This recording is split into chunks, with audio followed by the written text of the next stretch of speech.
What's up, YouTube? I'm back with another video. LA Mamba. It's Wednesday. The shop is closed, and I've been making a lot of videos for the newer people. I want to make a video for the people that already been in the business over 10 years, around that mark. So when it comes to the tire shop biz, you already got what it takes. You're already proven. You already beat the stats of how long a business can stay open, and you know how to produce a result with the business. So I don't really need to say much when it comes to the tire shop biz. You already know pretty much the business. So I wanted to talk to you about more than the tire shop business, beyond it, because you know, by now, like I said before, you produce a result, and when you produce a result, you know, you get to have some money now, and with some money you have choices on what you want to do with it, or what you do with it. And a lot of even other industries, this is just my 2 cents of what I want to talk to you about moving forward with continuation of, you know, tire shop business, but also investing, right? So I just want to talk mainly about real estate. It's been very good for me, for many people that I know, and I don't invest in things that are not physical, like Bitcoin, and I don't know what those NTFs are. Of course, everybody's different, but I'm just saying I don't know what they are. But I like something I can touch, feel, I can, you know, use, make a cash flow. If I want to sell it, I can sell it. So real estate is something that fits everything. Plus, banks are willing to lend money on it, and there's not a lot of assets you can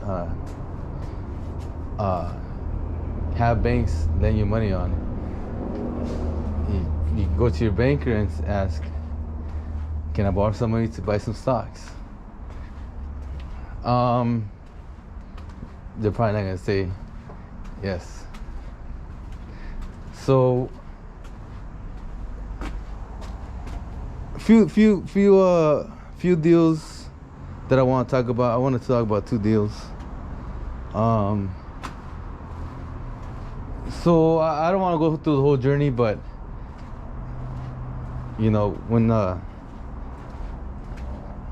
when you get into something, you start learning it so much that you want more, and you learn, and then you want more, and then you're gonna get better, and then you're not gonna want to go back to how you were before, how you invested before. You became larger.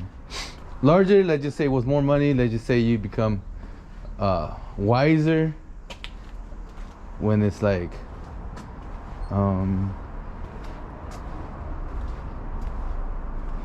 you can make more happen with the same amount of money, let's just say. So this first deal I want to talk about is that I own a mobile home park at a state, North Carolina, and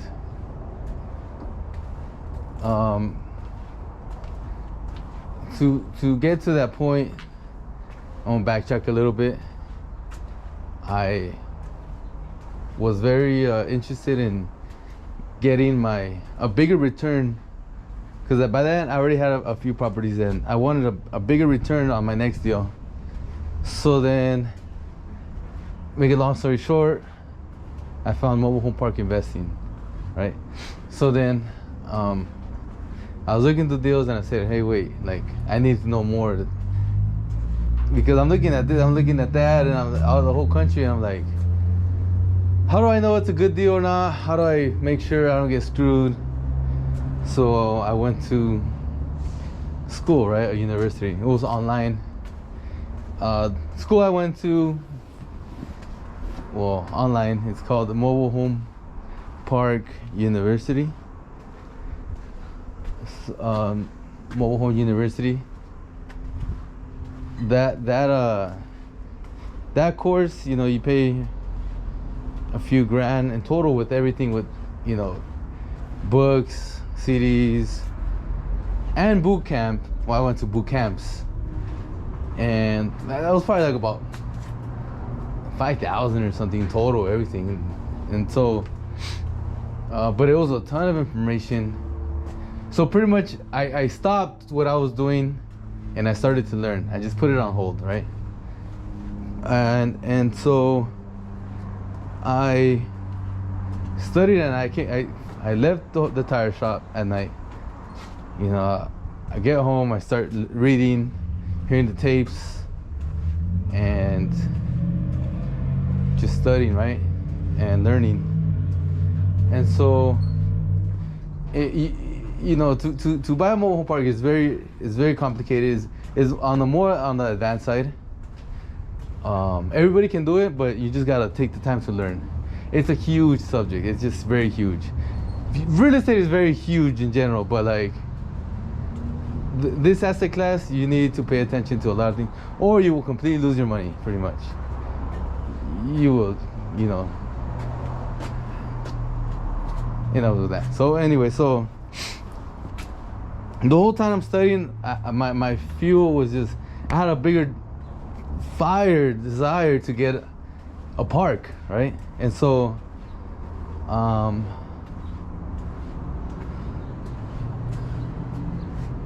after I went to the first boot camp, no, I'm sorry, right before I went to the first boot camp, I was already ready, and so I started looking at deals.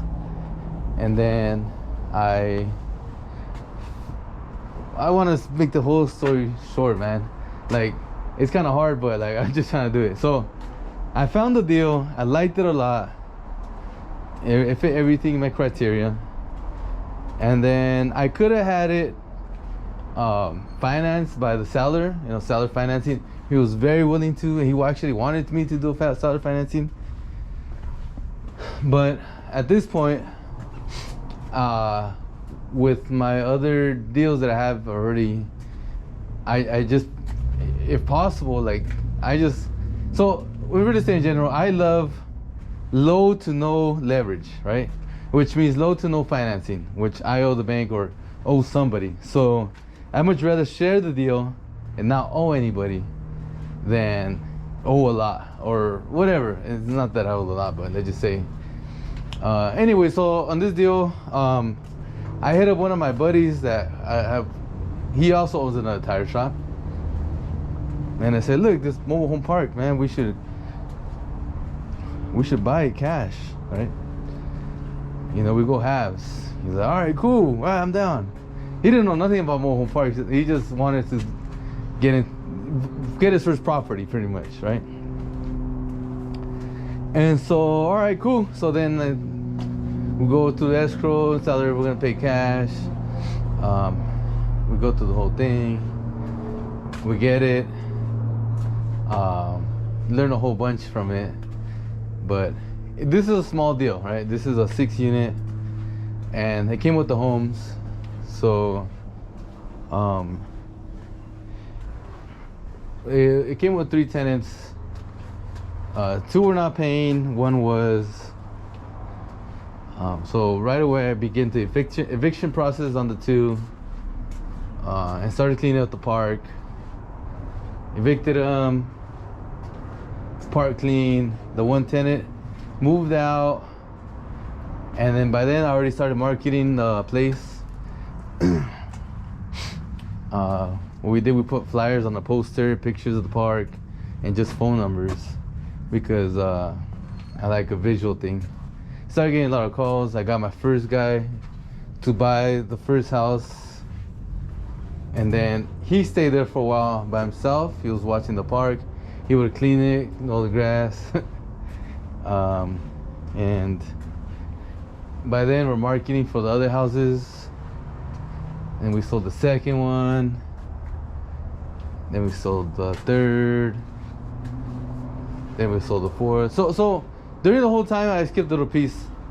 I went on this website called Bigger Pockets.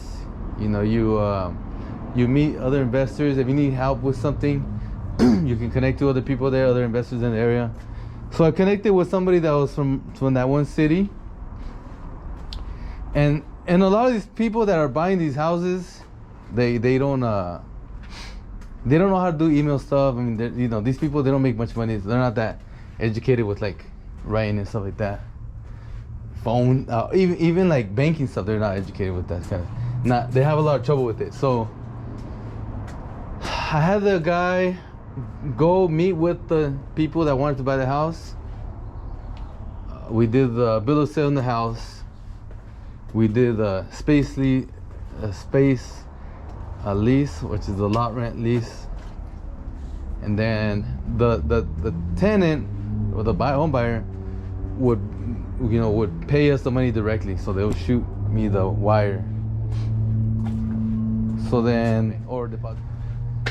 And so yeah, so again, we got back to storage. We got 4, and then we got 5 sold, and then everybody's paying rent. And then this whole story is like a couple of years going. It's not like it just happened right away.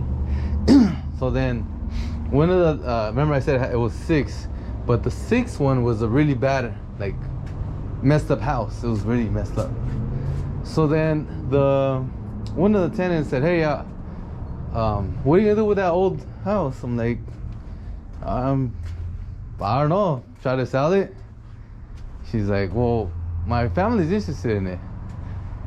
And I was like, "Oh, really?" And so like I was like, "All right, well, if they want the house, I'll give them the house, and they can work on it, fix the house, and the whole time I'm not gonna charge them lot rent until the house is fixed and they live in it. Then I'll begin to charge them lot rent." They said, "All right, next summer they're gonna start working on it." Okay. Summer got there, they started working on it. It took like 3-4 months or something. This happened last summer, right? So then they got it fixed and started living in it, and we started getting paid lot rent. So then now we've been getting paid lot rent on the 6 units. You know, it's very, very low expenses. So the expenses is property taxes and water and sewer that we gotta pay a month, which is included in their lot rent. So yeah, it's been a great journey on that part. Like, I can tell you all these stories, like how I made it happen. But by the way, I pretty much did it all. Like, my buddy, he was just like a silent investor. He was always asking me, "Oh, what's going on?" or "How's it going?" in a nice way, not in any way. And he didn't really care anyways. He was happy, like, he owned the property, and now he's super happy. He's not doing nothing. Every month he's getting paid. Same with me. We're not doing nothing. We're just getting paid every month from the lot rent. Again, it's very low expenses and very low taxes because it's another state. It's not Cali, right? So yeah, investing out of state for the very first time, and investing in a mobile home park for the very first time, doing 2 things at once, and evicting people at the same time. It was very hard. It was at the beginning, but I was like, man, like, this is a challenge. I love it, and I was not scared because we had some, money saved too. So I'm like, we're gonna do it, right? I'm gonna thank myself later for doing this. And I'm looking back now. Thank you for doing that. No, but serious, man. It's a great thing. And so like when we bought it years back, we had a great deal, by the way. Negotiated really good on the guy. It was not like now as a whole, everybody's trying to buy real estate, but there was not much buyers, and so now I mean it's more than doubled in price, like what we paid for it. I'm talking about like maybe tripled in price. I'm not sure how much it's worth now. I'm not interested in selling it because we just love the cash flow. So we have 6 streams of income right there, right?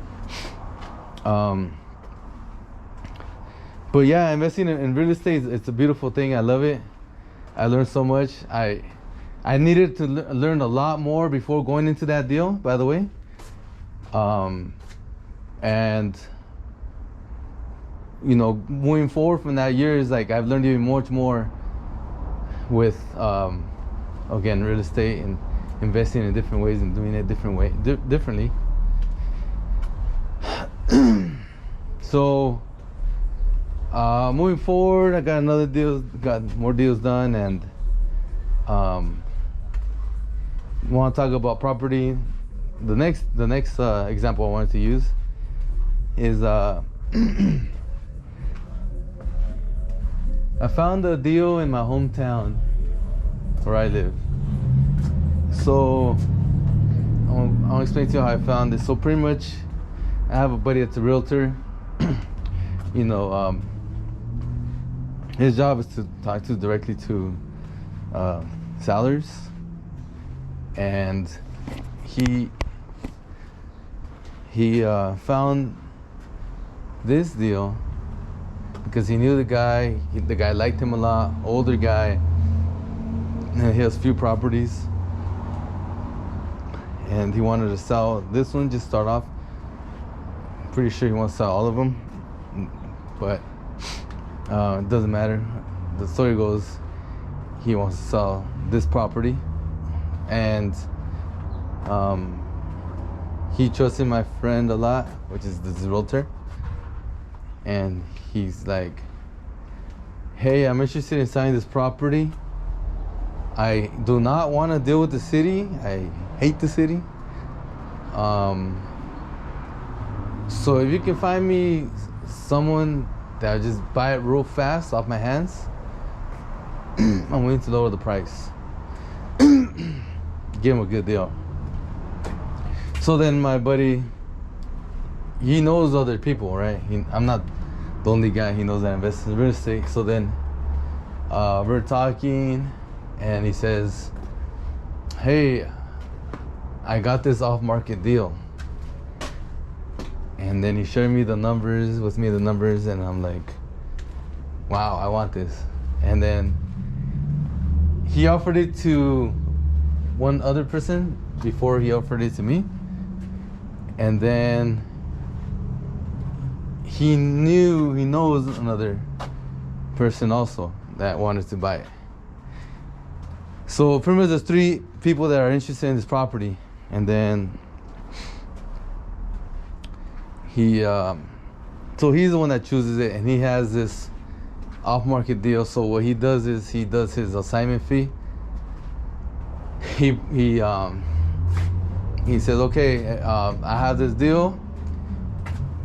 Buyer paid me this much amount, and this is what the deal costs, and this is what it's worth. So then I mean, I already know the game, so I'm like, as soon as I saw that thing, I'm like, I want it, like right away. Like this is it. I want it, right? He's like, okay, I'm willing to sell it to you. He's all like, let me tell you why I'm willing to sell it to you more than the other guys. Because you're very nice to me, he said. So he's like, you've always been very nice to me, and you know, I want you to have this property, pretty much, right? So then I was like, let's do it. Awesome. I was like, let's go. So put in the contract, give my earnest money deposit to escrow. We have the city. They contact the city. The escrow to contact the city. They gotta go and inspect the property every time in this city, in that city that I'm buying it. They go inspect the house property, and they see everything that's wrong. Okay, this one has a converted garage. You gotta do a demolition to take it all down. You need a permit for that. You got like 2 windows that are cracked. You gotta do that. It's like laundry room that's messed up. You gotta redo that, right? And they give me these little lists, right? So to do that whole freaking inspection, all that, it took like a month. And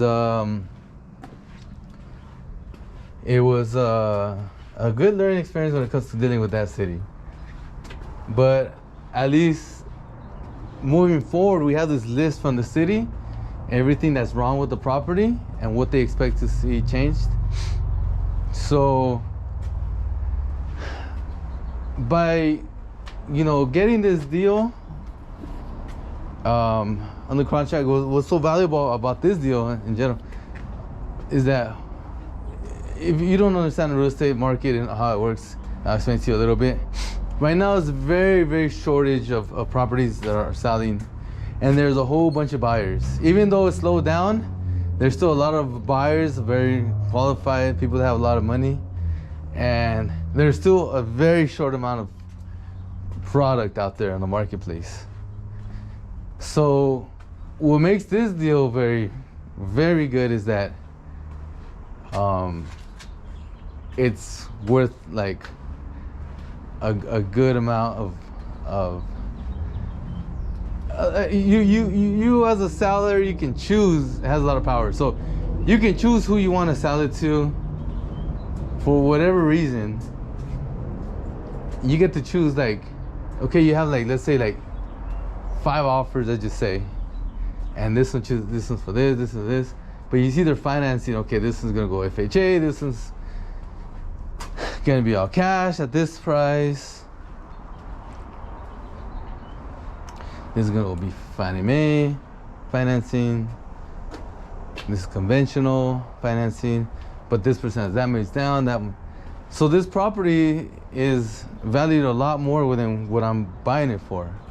So it has a big spread. So I can get this property and do upgrades into it and sell it, or if you want to be a flipper, you want to redo the whole house, and it's gonna be even worth way more.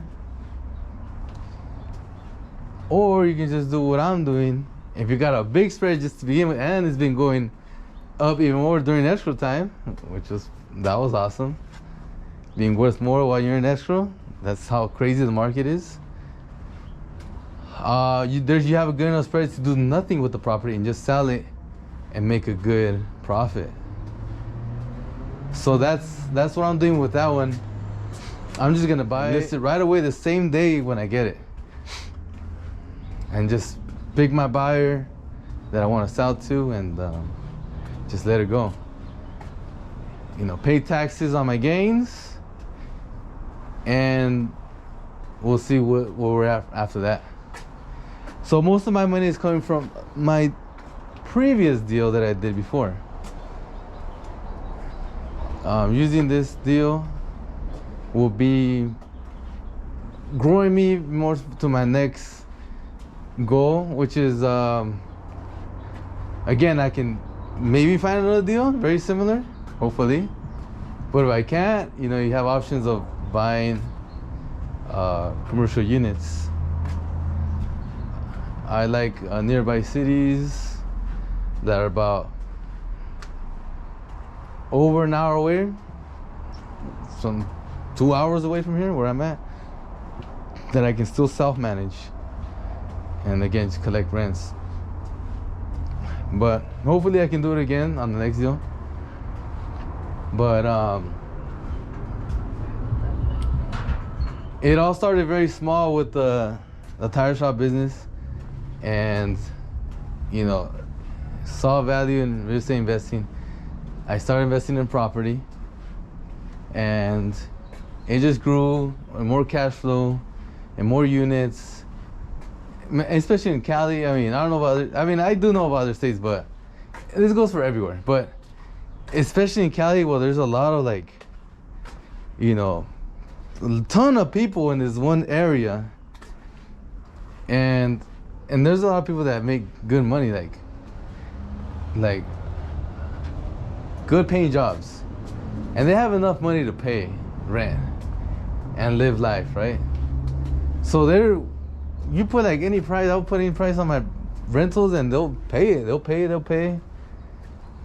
And it's been very good with the property investing. But it took many years. Like this last deal it was even more complicated. It was even harder to get than the mobile home park deal. And I'm gonna make more money on it than I make in the mobile home park deal. However you wanna dice it up. Again, I wouldn't have been able to do it when I was starting out. Even the mobile home park deal, I wouldn't have been able to do it when I was starting out. This deal, I would have not been able to do it if I was at the level when I was buying my mobile home park, or even redoing it, like turning over the whole mobile home park. I was not able at this level that I am now. And later on, when I get even better in properties, projects, I know I'm not like at the level I will be later on too. So in the real estate game, there's just so much you can do. I wish I would have started earlier, but I'm not complaining because, you know, I've been doing good for many years already with the properties. But I just want to tell you the examples of just two of the deals I've done, or I'm doing currently in, that just taking me to the next level. But you know, I just, you know, I'm pretty much just saying you don't really want to just stay with the tire shop business. That's all you want to do. Just in my opinion, right? If you have more ambition, more desire to keep growing, different cash flow, because doing, you know, cash flow deals on the side, it requires a lot of money. Or it takes money, you know. Like for years, like I was just nonstop, just like project after project after project after project. And I just had to go hard on the tire shop. It's like, man, that money's just coming from here, it's just going there, going boom, boom, boom, boom, boom, boom. Finally get to the rest for like a day or something. And then I gotta move like to the next project. It was just going hard, like working really hard with that money, going to investing it to the next, you know, project I gotta do. And it makes you feel alive, more sharper. It makes you feel like, you know, you have a purpose. Like I've done the tire shop like more than 10 years when I got to that point. I'm just saying, like, it becomes very repetitive, and you have a good cash flow when you're just doing the shop only. It's awesome too when it comes to just the financial part, but when it comes to purpose, like, fuck, I'm not here just put on this earth to just sell tires, right? Even though it's like, it's awesome, right? But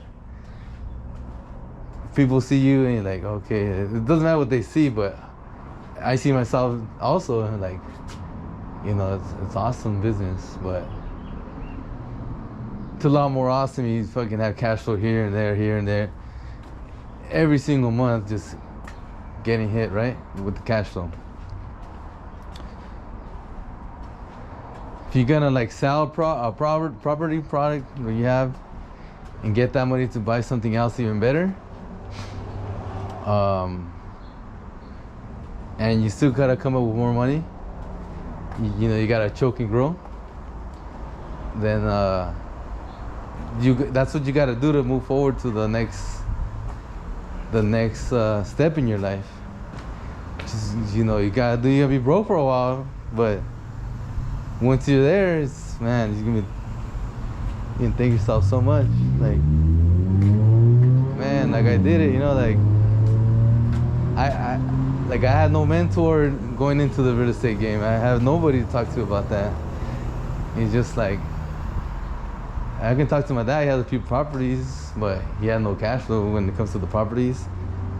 It was just all appreciation. I talked to you about that in my other videos. You know, here in Cali, a lot of people just bank on appreciation. But you can have a ton of equity and be broke, you know? And that's no fun, man. It's just like, oh yeah, my house is worth $1 million, but I have a job and I don't make much at my job and shit. I just been living at the house for like 25 years and I just appreciated $2 million. Yeah, when you sell it, it's great. You can just freaking get that money. And you know, a lot of people, what they do is move out of state because they don't know how to invest it. They don't know how to move their money. They don't know how to make it grow. So they'll just sell it, move to a cheaper place in another state. It's way cheaper than Cali, and live happily ever after out there, which is cool. But I don't want to ever leave here in Cali if I can. Maybe have other properties to live out there, just to vacation and visit sometimes, but not here. All my friends, family, I grew up here. Everybody was here. This is home, you know. But yeah, so I love the real estate business, and I see like other people getting in, like doing Airbnbs, and that's cool. And so like they buy a house and rent it out. That's cool. Like I like that.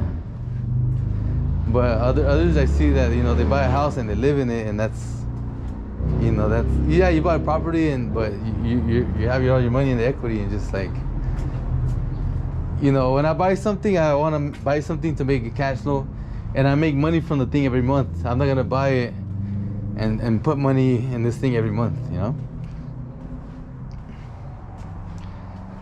That you have to put in money, like, or else you're gonna lose it. When you pay the mortgage, don't pay the taxes, it's gone. They're gonna take it back. So I see a lot of people doing that. I'm not saying it's bad, but I'm just saying, like,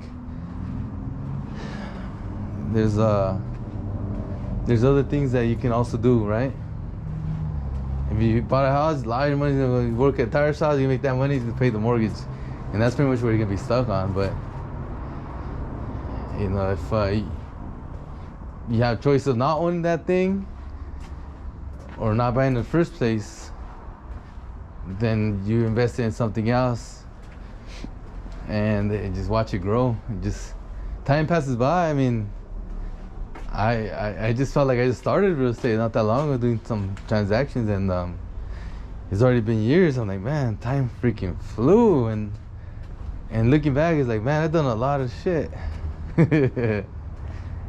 But if you don't have something to play with like that, like a property here and there, like, and you can't afford to get in one, but you have other things, man, you can be making a lot more money doing something else. But yeah, so the real estate game, I'm just talking about it because it goes great with the real estate, with the tire shop. Because let me explain to you, when you have a business here in Cali, I'm talking about Cali, I'm pretty sure it's similar around the country, but so you pay a lot of taxes, a ton of taxes. You know, Cali, I don't know how many percentages, I hear something like 45% of your money goes to taxes or something like that. And it just, yeah, that's what I pay too, right? Yeah, you have write-offs here and there. So of course everybody maximizes on their write-offs. But the cool thing about real estate is that let's just say you make other money in other ways too, not just, let's just say, rentals, right? Let's say you sell online and you report some income on that, eBay or whatever, Amazon business site, you ship things. And there's a lot of things you do, services on the side. So you have your tire shop income right here, and then you have this other side cash flow business. And then at the bottom you pay your here, this is where you pay your taxes, and this is what's left. So then this is what you end up paying, right? So then if you have properties, now the properties come like that. And they have expenses and all that. You have your write-offs, you have depreciation. It's beautiful. I mean, when it comes to properties, you have so much advantages, and it's taxes too. So then whatever left underneath the real estate, that's what you're gonna pay in taxes or get back when it comes to tax time. So it goes like taxes and then taxes, and you put it together, you pay your net taxes, and then after that is when the real estate comes in and can wash away the whole tax. It depends, right? How much amount and all that. So that was something I didn't know until I bought my first property, and it came to tax time, and I was like, wow, this is freaking awesome. I'm not like paying no taxes this time. And next year helped has been helping ever since, like, which is it's a big help. It's not like, and some people have some big incomes, like man, you pay like how much in taxes? God damn. But if you have some property, that thing's gonna go under that, and so it washes away a lot of those freaking taxes you gotta pay to the government. It's not like you gotta buy toys and shit like for the business, like, oh, buy new trucks, right? It's like, it's all right. Like, you can find other ways to spend your money. Property washes away a whole bunch, man. Like, and a ton too. I'm talking about, like, let's say your first year you buy the property and you remodel it. You spend like 30 grand doing that. You go to Home Depot, buying all these freaking wood and freaking material, drywall, freaking tubing and copper plumbing, freaking, you name it, light fixtures, restroom tubs. The list goes on and on. When it comes to tax time, you can write all that shit off, man. And it's just not for the property, it's also for everything else that you're doing, dude. So it's like, man, it's huge. And again, it's under like everything that you're doing on top of all your other taxes. So it's like, if you're making that much, man, you can freaking maybe afford to buy a property a year and wash your money the whole, in a good way, not deduct all your, I'm not saying in a bad way, but deduct all your expenses, right? For the whole freaking year, you freaking taxes you don't gotta pay because you're buying material and all that for your properties, and then you're putting tenants in them, and they're giving you, passive cash flow every month. But yeah. So like everybody knows, property is awesome and all that, but yeah, I actually, decided to do it. I decided, this I'm ready for it. Let's just go. I want to learn about property. Just jump in, and my first deal on property real estate was a freaking piece of land. I found it off market, right? It was a for sale by owner. Someone put a sign on the grass, and then I was like, man, this is an awesome location. I'm gonna freaking buy this thing and freaking make some money from it. Yeah, bought it, appreciation value. I forced appreciation it. When I sold it, I did a 1031 into another property. But like, if I start all over again, I'm like, man, I'm not gonna freaking buy a raw land, man. That shit was high risk, dude. I was like, shit, raw land, that shit was scary, man. Like right now, a lot of people want to do rentals, but it's very expensive to buy a rental right now. There's so much people competing for a property. The values are so high. It's not really that good of a time to buy rentals, in my opinion, as a little guy. I mean, it's always awesome and cool and all that, but you're not gonna make much money because it's so expensive. So you know, like now you're gonna flip a property, you know. I know a lot of people don't consider flipping investment, like flip a house an investment. But if you have money and, you know, let's just say you just call it a flip. And you buy a property to flip it. It's a great time for now because it's just appreciating. Even though the market's going down, the property is still being more. They'll still be worth more. So less buyers, market cooling down, but the property values are still going up. So even now is a good time to flip. And they asked me that when I was starting, I was like, hell no, I don't like flipping. I want to be a real estate investor, right? But I didn't have those skills then. Now I developed the skills with time, like how the whole thing worked, like. But it just takes years of learning and understanding it and being in it and talking to other people. So then, back to like when I was starting off. So, you know, after work, like you said right now, you have some time, sometimes. And throughout the country, there's meetings, real estate investor meetups. So a lot of places you can find these meetings is at meetup.com. You go to meetup.com, go to real estate investor meetups, and they'll pop up this day, this all month long. Every week there's meetups of real estate investor meetups. You know, choose the ones you like and attend them. Also, I found meetups at biggerpockets.com. You know, when you're starting out, you want to learn about real estate, you become very hungry. Like, I'm willing to do anything. I'm willing to help out anybody for free, as long as they teach me something, right? So at these places, they're very cheap. It costs you $20 to go in usually. And you're there for a few hours. You can talk to people before the meetup starts. You learn during the meetup, and then you can talk to people after the meetup or go to eat and talk to me while you're eating. And so I met like hundreds of investors throughout the years, and I learned a lot from them. I learned what I like to do and what I don't like to do. But even though I don't like to do certain things, I still learn about it. Let me use an example. Syndication, real estate syndication. If you know what that means, I just want to use a little quick brief. It's like you have a few people in charge, like say 3 people who open up an LLC and is gonna raise money to buy a big property. So they're gonna raise a few million, right? So then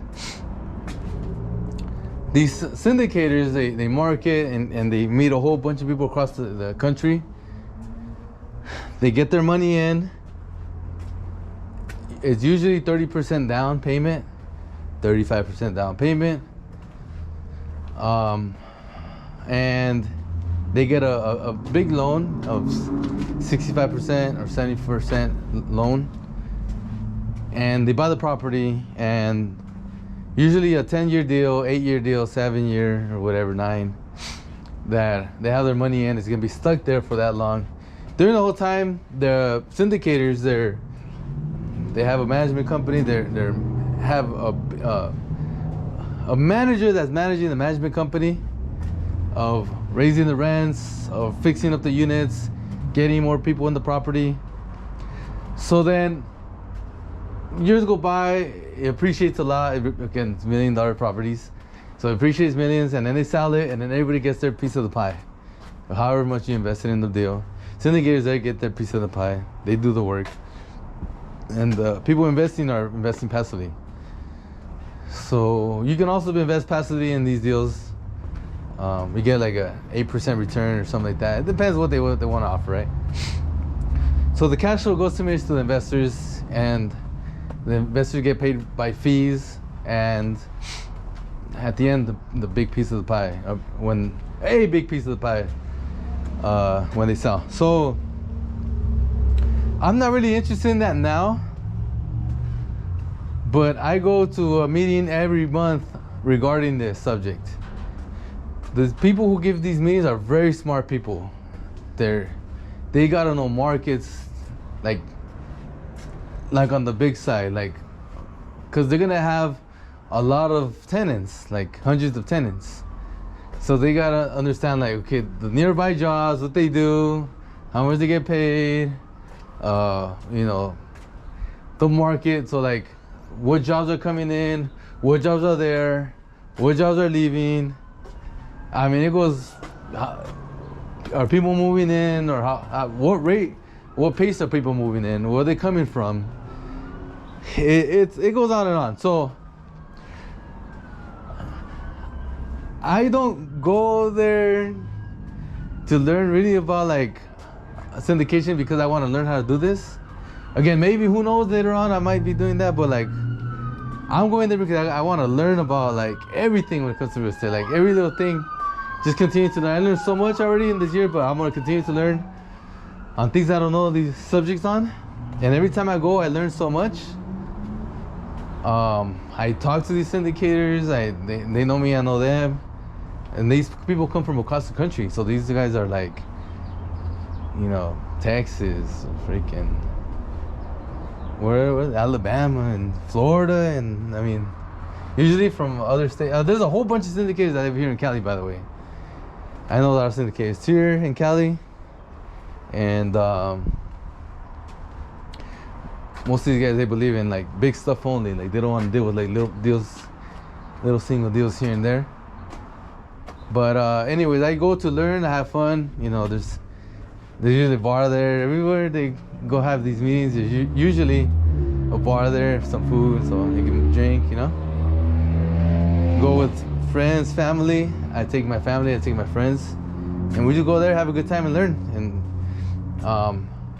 you know, you can't just stick to the same thing over and over. Like, you're either growing and dying in that business, in any business. So education is growth when it comes to real estate. One thing I've learned about education, they also say it's a lot about networking, and in these places there's a lot of networking, but in my experience it's more about education and money. So in this case, you know, I have money, I invest, and I make money, but I learn how to do these things through education. So in these real estate meetups, you get a huge, massive big bang for your buck. Like, it's not even like worth like comparing like how much value you get for your 20 bucks, right? Now there's a whole bunch of people that teach courses and all that like can charge you big dollars amounts. I believe if you're barely starting out in real estate, you should not be paying these big bucks for these people teaching. I believe you should be learning on your own, internet, you know, Bigger Pockets, YouTube. You go to, you meet some real estate investors in your area. Highly recommend. I mean, my favorite thing, the best thing I say is you go to these real estate meetups, because a bunch of real estate investors go, and it's not the same people over and over. It's like, it's always changing, different people going.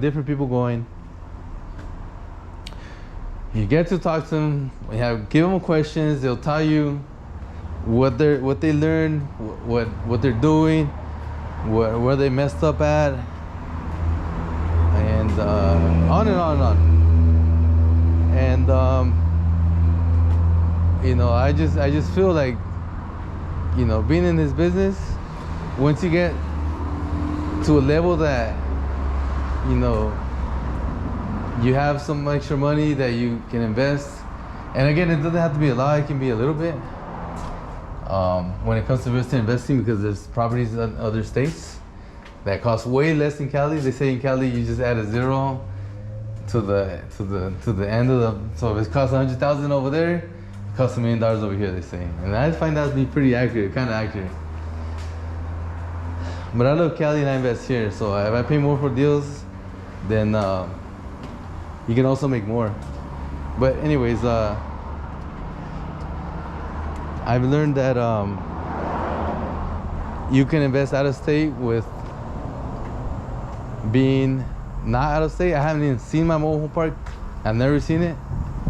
Like, I've never gone over there. I did everything through phone calls and Google, and I use a lot of Facebook groups to find people, to market. to market my homes for sale. I just want to use a quick story. So like, I know the tire shop business. I know I don't know all my customers.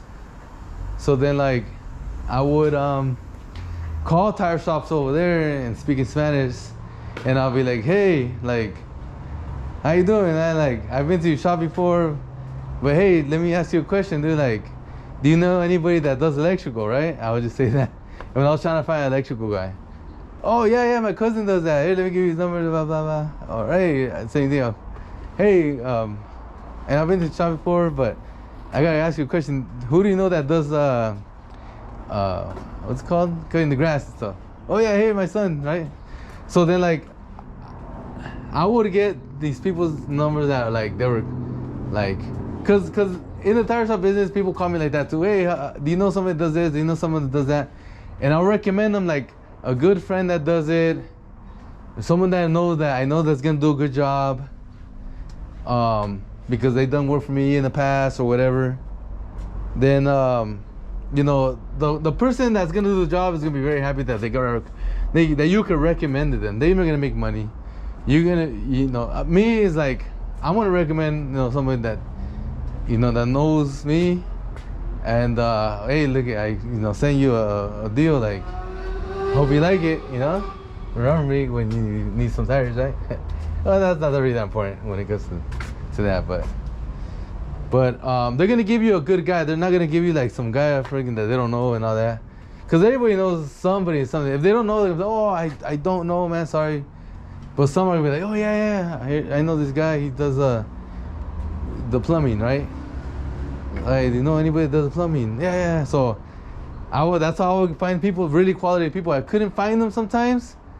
I would go on the groups and I would look at people who actually post this city, you know, for sale, like yard sales, and you know,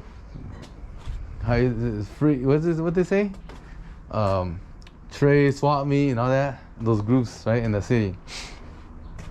So the people that are hustlers, they'll put ads. Hey, I do cleanups, right? I found cleanups guys from there, so I'll like get the number, call them up. Hey, you do cleanups? I saw your ad in the Facebook group. Oh yeah. What's up, man? What you need clean? So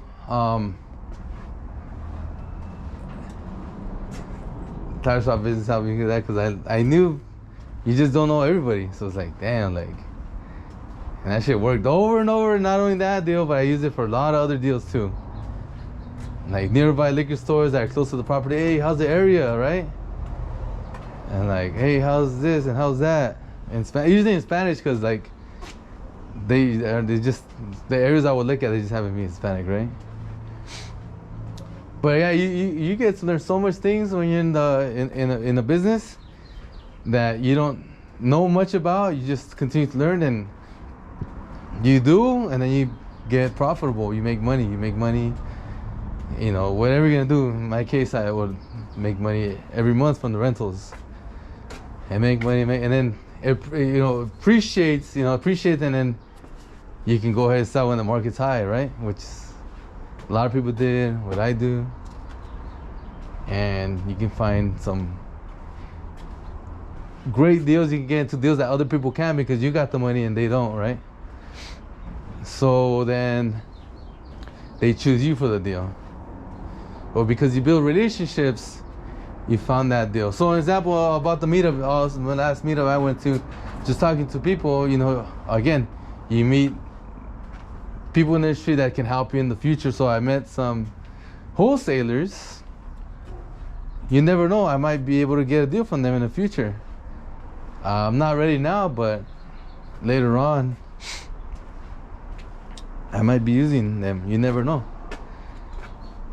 So they find properties, they find through calling homeowners, and they get them under contract, and they gotta get somebody who buys them like right away, fast, at a good deal.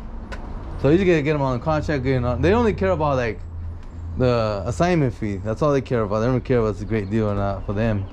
They just charge more. If it's even a better deal, they just charge more on their end, their assignment fee. But again, it might be something that turns into a good thing. I find another great deal like I just did with this last deal that I'm going through right now, it might not turn into something, but you're always learning what they're doing. You know, these people are there, these meals, they're very smart people. They're not people from the street that you just say, what's up, how you doing? Like, how's your day going?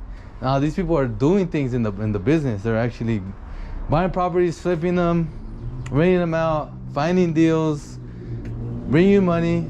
You know, a lot of guys that go there, they're lenders. They're hard money lenders, they're private money lenders. If the deal's good, they're willing to lend you some money. So when it comes to real estate, again, what makes it very different is that people or businesses are willing to lend money on this thing because it's physical, and they can put their name on the title while the deal going on. Makes it very safe. They're not going to lose their money because they're first on the, let's say on the mortgage, they're in first position, which means if you don't pay them, they keep the property, right? And they're only gonna lend money if it's a good deal. It's not, if it's worth 400,000, they're not gonna lend money on 400,000. They're probably gonna lend you on like on 200,000. If you know they need money for rehab, they might lend you money for rehab. They might not. But you know some other people you met or your family that has money on the side, you know they can lend you the money. It's called private money lending. Until now, they will lend you for the rehab.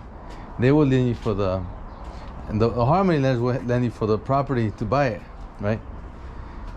So all you gotta do is just, you know, find these guys who work on the property, the countertop guys, you know, the freaking making the kitchen, the plumbing, or if it has old plumbing, right? For sure, the bathrooms are always gonna be changed out when you make a remodel.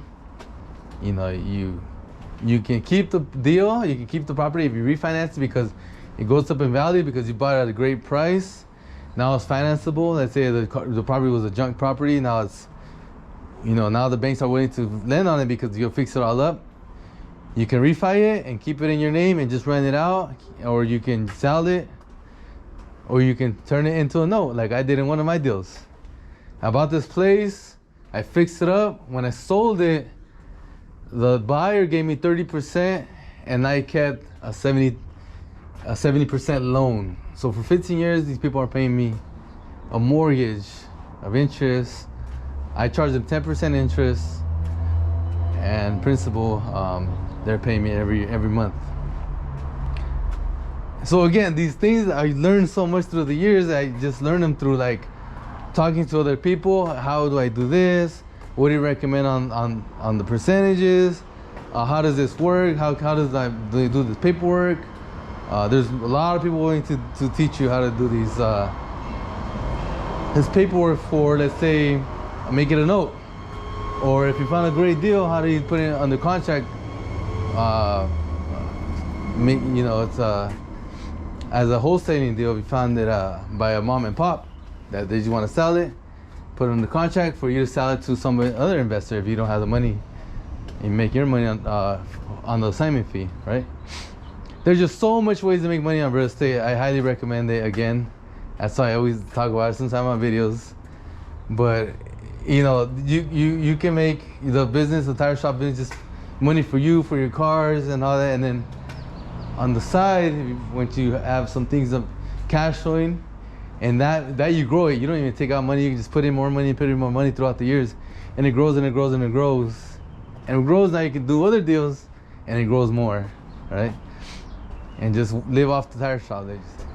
But you know, it's hard. It's hard work.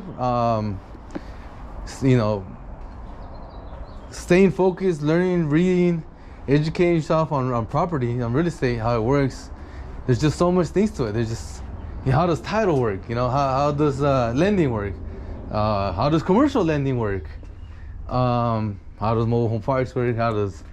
What's up with the retail? What's up with the auto shops, right? It's a whole different deal between an auto shop square footage or what it's worth compared to retail or office, right? Like, I love the small shops because they're never going out of business. Like, if you run them right, everybody's always gonna need tires.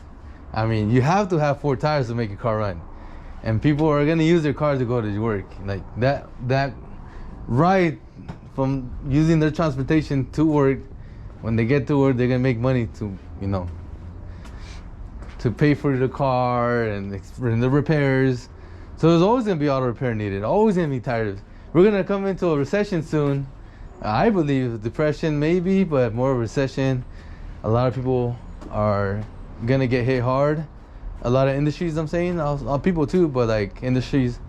And I feel that, you know, I'm not worried one bit when it comes to that, because tire business is always needed. People have to put on tires onto the car somehow. Like, there's no machine made yet that puts tires on the cars by themselves yet. Like, everything is done by people inside. It's just way cheaper to use people right now than it is to use machines. I don't know about the future. I don't think it's gonna come in my lifetime, but I think it's way too expensive to do that for machines now. So till then, somebody's gonna have to put these tires on the cars. See, the thing is, it goes down to money. What's the cost? What's the cheapest way to do it? And there's a lot of people that don't have money. Like, they're saying, oh, these electric cars are gonna take over the future, but what about the people that can't afford these electric cars? They're gonna stay gas. They're gonna have to buy these used tires. There's always gonna be a lot of work. Like, when it comes to the recession thing coming, it doesn't matter. Like, they're asking, a lot of people asking me, hey, when is a good time? Is right now a good time to start a tire shop? Yeah, anytime is a good time to open up a tire shop. It's like, it doesn't matter if it's on downtime or on the uptime, don't matter. Because it's always wanted. There's so much work. As long as you're willing to put in the work, as long as you know, gonna put in those man hours, hard work, labor, putting on, you know, selling tires. You know, hey, look at the tires all wired up, man. No good. A bunch of wires everywhere, man. Let me show you one of our tires. You know, bring out this 265 3518. Look at it. See, it's a lot of tread right here. A lot of tread right here. How much is it? It's this much. All right, cool. Put it on. You know, create sales. So don't worry about that whole reset. If you're going to the tire shop business and you're gonna be in the tire shop and you're gonna be, you know,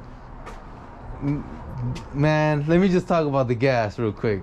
This whole thing, a lot of this, the industries are going down with gas. So, an example, transportation, guys that move the dirt, the dumps, the dump trucks that have.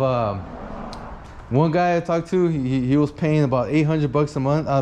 Every $800 every 2 weeks for the fuel. Right now he's paying $4,200 for the fuel. You can't do nothing about fuel. He said he owns 3. He sold one truck. He's about to sell another truck. The business is really bad, and he's probably gonna not do his business no more and just sell his truck and just call it quits. And I said, well, what other business are you gonna go into then, or what are you gonna do? He's like, well, I want a business like this that I can come, open up these doors. When you're done, lock up these doors and go home. I don't want to be on the road no more. He's like, it's too much, too expensive, just too much money. You lose a lot of money, lose a lot of time too, just waiting around, just not doing nothing sometimes when there's no work. I know a buddy of mine, he owns a mobile mechanic, low expenses. And I told him, hey, that's awesome, dude. Like, that's a whole different business, by the way. Being a mobile mechanic, I think that's awesome. And I think that he can always do good. But he was like, yeah, but for years he's been telling me, yeah, but I can get a location, man, I'll be awesome, dude. Like, I don't have to be driving anywhere. Too much time, killing time on the road. He's like, if I had a location and just all the cars come to me and they just sit there, and I'm just able to work. So then I found them a shop through somebody I know that was selling the shop, or he wanted to sell a shop. He just told me, hey, like, I think I want to sell my shop. This is how it went down. I think I want to sell my shop. I was like, dude, I have my buddy that he always wanted to open up a shop, and he's telling me about it. And let me connect you guys too. You guys talk about, you know, what you guys want to do and all that, about price and all that. So I called my buddy and told him. He's like, yeah, how much? I'm like, I'll give you his number. You guys talk about all that. So I talked, and my buddy's super excited that he's gonna buy his shop and be at a location now. He's gonna be able to hold more cars at a location than one at someone's house, one at someone's house. You gotta drive over there. Another thing about the auto parts, like when you're mobile, you have to go to the auto parts and get the part and go to the house. When you're at a shop, auto parts is gonna deliver the parts to you, and they don't charge for that. So he's gonna be able to save so much time. He's gonna be able to hold more cars. He's very happy. Back to the gas. So there's nothing you can do about gas prices. One of the things that a tire shop is pretty a bad thing. It's a bad thing about the tire shop is that, yeah, you're making money in the sale and all that, but you're left with the trash.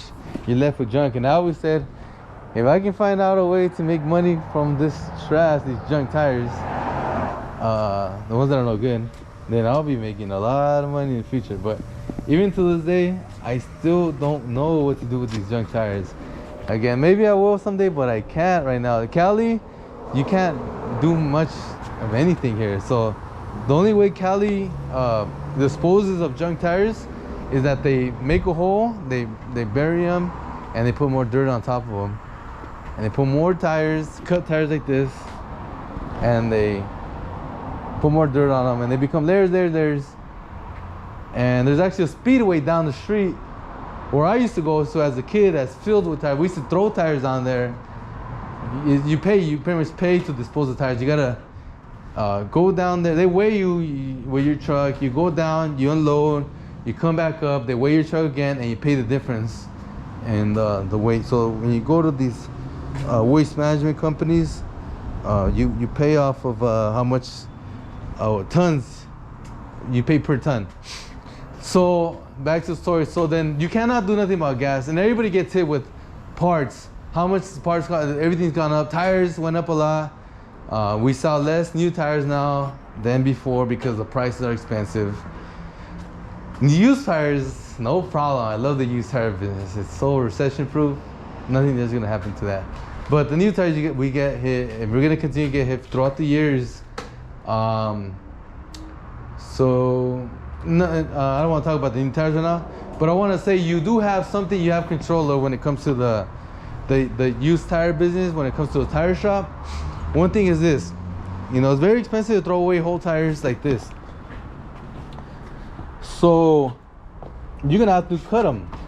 So the way you cut them is you get a box cutter and you make a little stack of tires, like, let's just say, I don't know, you can use this high right here. So you get this tire right here, you get the box cutter, cut it, turn it, cut it, turn over, throw away the ring, throw away the tire. And yeah, the thing is this: you have employees, and yes, they do the majority of the work, but you don't want to burn out your employees, man. They're human too, and there's so much work in this business. You get so tired that you cannot burn them out. Like, you just cannot, because the next day they're gonna be all hurting, all messed up. They're not gonna want to show up. They're gonna hate their job. They're gonna show up late. So what I do is I help the guys cut the tires. So we have one guy here, and I'm right here cutting. I'm on this side right here. I'm cutting tires right here also with them. So like 2 days ago, like, we had a big ass stacks over here, stacks, all that area was full of tires. But in a short time, like, I would say an hour and a half total, we cut them all up. I made this big pile real fast. And so yes, your time is more valuable. Marketing, your time is more valuable, all that stuff. Working on the business, not in the business. But when there's free time, you can cut the tire. It's all up to you. You can do whatever you want, like I always say. But when there's free time, I would be with these guys cutting tires too. One, I don't want them to get beat the hell up. Two, it's not like I'm super busy, like I have no time for nothing. I'm not a freaking billionaire, right? So there is sometimes I do have here, like I said, an hour and a half We cut all of them. And by the way, like we weren't able to walk in through here and all that. And now, if I want, I can move these tires a little bit, and I can move those stuff that's right there a little bit, and I can put a car up right here and then work on the car. Use the lift again. If I wasn't able to do that when I had all these big ass tires everywhere, like cut. So then, you know, it's a lot faster if I'm working it also too. I'm working cutting tires and working cutting tires. So making some room again, and we can walk by and do these videos for you again. But that's a big cost savings, by the way, because you gotta pay people to cut them too. And yeah, they just say you cut them, but if you cut them also yourself, then you're not paying people to cut these tires. So it is a big cost. However you want to dice it up, because it's costing you money too. If you're not marketing these tires on OfferUp, let's just say on Facebook Marketplace or wherever you market your tires, people sell tires on eBay. So it does cost you too, but it doesn't cost you that much that it's like, damn, dude, like it's gonna take me out of business like other businesses. Like, man, these costs of these trash is just too much. I can't afford to freaking make any money because it just costs too much to freaking dispose tires. It is a big cost to dispose tires, but you can minimize that cost by you doing a lot of work. And the new generation that don't want to do a lot of working, and you're hearing me out right now, I want to tell you, man, you gotta put in some work, kid, because like it ain't easy like you think it is. Like, it's a lot of fucking work, and physical, especially when you want to be in this business, it's a lot of physical work. So to those guys, man, just get your big boy pants on and just let's do this shit, man. Like, let's just cut these fucking tires. Let's mount these fucking tires. Nah, but seriously, like, for those people that don't give a fuck, like, I don't work, I don't care about none of that shit, like, I'm just gonna fucking go hard in this tire shop business. Like, what do I gotta do? Oh, I'll tell you right now, cut those fucking tires. All right, cut these fucking tires, let's do it, right? What's next? Oh, the fucking semi come in, do a patch up there. Oh, yeah, like, I'm gonna patch that fucking tire up, right? That's the attitude that's gonna be a winner, that's gonna fucking make your shop successful. And those are the guys that are gonna succeed. Not really the guys that are like, man, I don't want to work a lot, man. I just want the tires to make me money and shit. And you're better off doing some other business or something like a franchise or something. You gotta be there. Like the owners that are not there, like, I don't know, Subway or something, like that has a system that's badass. You know, that's cool. Like, oh, it's better than tire shop. Great. Do that business instead, because if you're gonna do something like this, trying to make it passive, you're in for a big surprise, man. Yeah, these people who succeed, these tire shops that are fucking busy as fuck than mine, the owners are fucking busting ass every day. Even though it's not all day, every day, let's just say, but we're there every fucking day doing what's gotta be done. Even if it's fucking cutting the trash. I mean, cutting the trash, right? Cutting the tire trash. Sweeping up, fucking whatever. Like, I'm going to do that shit to get this money, right? To get these customers, right? To save money on expenses. That's just what it takes. Like, I just want to use another quick story when it comes to hard work. Like, I have a stepson. He pretty much grew up right here with the tire shop business. He came in, started working hard. I will see him tired and all that shit sometimes, and he didn't want to be there, but he would do it. He would just, you know, a big truck comes in. Oh, I want to do that one, you know. Well, the guys do the small ones. Oh, we gotta cut tires. I'm gonna cut tires and shit. He worked hard, right? And so he gained this very strong work ethic. Was, you know, my dad taught me. He taught me, you know, gotta be fucking working hard as fuck all the time for years to come. But with me, I just show it by being an example. Instead of talking about it, I just do it, right? I do it for years. Like, no one's gonna outwork me, right? Like, being in this room, no one worked harder than me type of shit. But that's just the attitude you gotta have, even though there's other people that work harder than me or whatever. That's not the point. The point is I work fucking hard, right? So then he would work really hard, work hard, and then he got into well, he always wanted to be a fireman, so he got into a fireman. And being a firefighter, like, it's real hard physical work. Again, it's a lot of man hours. Like, sometimes you like work 24 hours straight or something like that. But you know, having a positive attitude and working really hard, you know, the fire crew chiefs and all that take notice that, hey, this guy is like the hardest working guy here. So then he's like, I want more of a challenge, and I want to be like the best of the best, right? So then he goes and he applies for the Hot Shots, which is the crew that's the hardest of the hardest. But because of that, you know, they get paid the most overtime. So then right there, that crew's like the best of the best type of shit.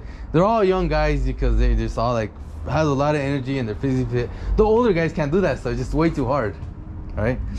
So all these hot shot crews are like young guys. So yeah, so working hard, going hard, and even, you know, kicking these other fools' asses. So going hard, and you know, he freaking became top of the class right there. And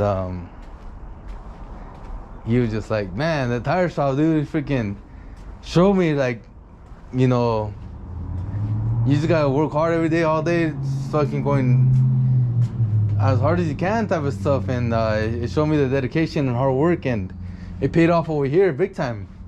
Because a lot of the other guys, the young guys, you know, they're physically fit and all that, but you know, they didn't like go into like working hard labor and like businesses and stuff like that. They just, you know, went into like just doing that, or you know, they could just be doing nothing at home and then just doing the hot shot thing.